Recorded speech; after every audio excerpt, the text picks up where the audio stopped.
welcome back to the yard. And now we're on the Bermuda grass side. And of course, everybody loves a wildflower, but not when it's in your yard. And there's a pretty good group of wildflowers out here. Of course, the easiest one to identify is the dandelion. And dandelions are really a unbelievable thing. Of course, back in World War II, they were a good source of food for a lot of the British because they were nearly just starved to death. So dandelions have a special place in a lot of people's hearts over there, but around here we've never known of them as any more than a weed. But dandelion has the ability, you can spray it and kill it with chemical and it will still put up a seed head, still put up a flower. So just because you sprayed today, you go out tomorrow morning and there's a bunch of dandelion flowers out there, doesn't mean you didn't kill them, doesn't mean you didn't do a good job. They just have that ability.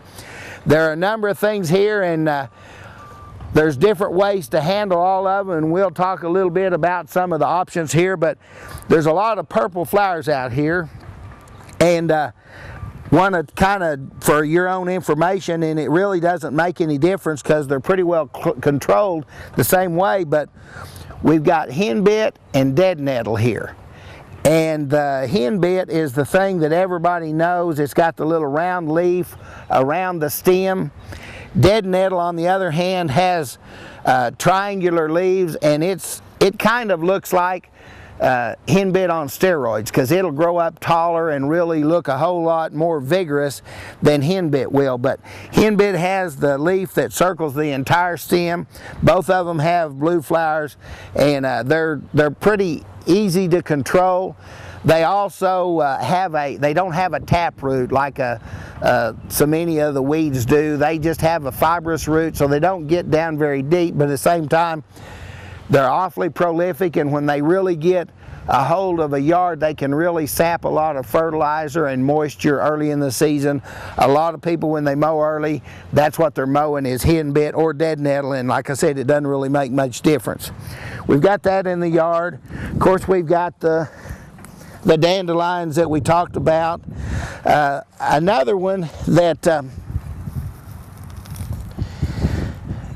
we have quite a bit in the area is called red sorrel, and I see a number of plants of it in here. It kind of grows up stemmy and not really difficult to control at all. The part here is after it is already headed and kind of done its thing, but red sorrel is something that when it gets to this time of year, if you haven't sprayed or you haven't mowed, it can really make something look that much more ragged.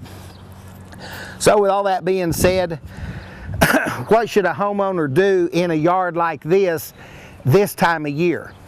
And by this time of year, I mean even though we've had a hard winter, we're coming out of it and we're starting to warm up enough that if you sprayed with Roundup, you would really set the grass back some. Now, you wouldn't kill it, and that's the thing to keep in mind. If a homeowner doesn't mind really knocking it back and it being sometime in the mid to latter part of May before they have enough green showing out here to be able to mow, that's okay. But a lot of people don't want that, and they'd rather do something else. By the middle of May, last of May, a lot of neighbors are mowing, got a good green yard. So in something like this, you can spray with some type of a 2,4-D phenoxy herbicide. There's some that have dicamba and MCPP and 2,4-D in them. You can spray that. That will kill most everything that's out here except grass. And when I look around here, I don't see a lot of winter grass or things like that it really need to be sprayed for. So I would say probably something like Trimec that has dicamba in it would be something good to spray on this. If you didn't want to spray chemicals at all, well, first off, if you were going to do that, you'd want to do that before you ever mowed. I know people kind of like to mow and spray and then kind of lay it by, but you would rather spray, give it 4 or 5 days, and then mow, rather than mow and then spray, because you're just going to have a better job if you got the leaf area out there and the plants growing. You spray that chemical on it, you're going to get a whole lot better kill if you do it in that order. But If there are people that just don't want to spray, they would rather handle it by hand and mechanically, the number one thing to do here with Bermuda grass is to mow it off extremely short and extremely often. You could come in, and by short I mean mow as short as you can. And a lot of mowers won't mow that short these days, but I'm talking about mow this Bermuda grass off early and short and often, as low as you can get. And if you cut the ground a little bit every now and then, that's not hurting anything. And at this time of year, the Bermuda grass is not going to grow very much, but at the same time, anytime stuff recovers and you start seeing some of these weeds start to grow a little bit, mow it off just as short again. You will hurt those weeds and not hurt the Bermuda grass by doing that.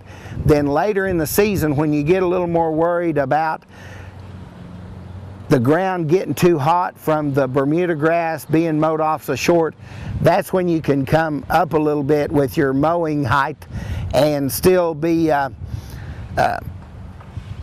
not have the weeds there, because you've kind of thinned them out and killed them out by mowing so short so long through the season. I know that's a lot of mowing time, but at the same time it's necessary if you're not going to use chemicals.